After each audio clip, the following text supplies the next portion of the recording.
Les travaux en linguistique, aussi curieux que ça puisse paraître, se sont concentrés notamment sur les emprunts.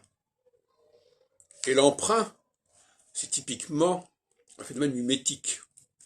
J'emprunte des choses chez l'autre, donc j'essaie de lui ressembler, voire même de le remplacer. Et vous voyez bien donc que toutes mes réflexions depuis très longtemps, depuis je dirais 40 ans, concernent cette volonté d'appropriation de ce qui n'est pas à moi et de ce qui appartient à l'autre. Ça renvoie au fameux commandement « Tu ne convoiteras pas les biens de ton prochain ». Justement, on les convoite, on lui emprunte des choses, on l'imite, on le copie.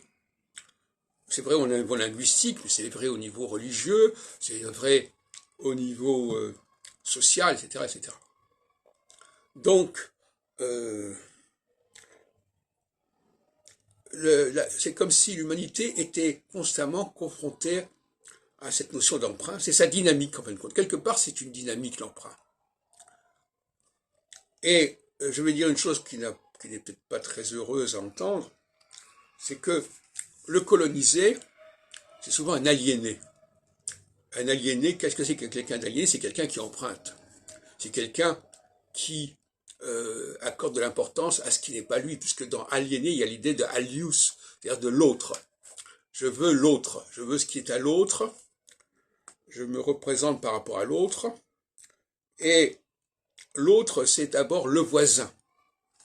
Très important, les querelles de voisinage, qui sont les querelles aussi familiales, les querelles de fraternité. D'ailleurs, le mot fraternité, dans la devise républicaine, c'est aussi cela, c'est-à-dire le rapport aux frères, le rapport conflictuel, le rapport compliqué avec le frère, avec les sœurs, avec les gens qui vivent comme nous, qui sont comme nous, plus ou moins, et en même temps, qui n'ont pas forcément réalisé les mêmes choses, et on dit c'est pas juste que lui ait ça et pas moi. Le mot juste est souvent utilisé au niveau mimétique. C'est pas juste que les Juifs soient le peuple élu, nous, on a aussi envie de l'être, etc., etc., etc.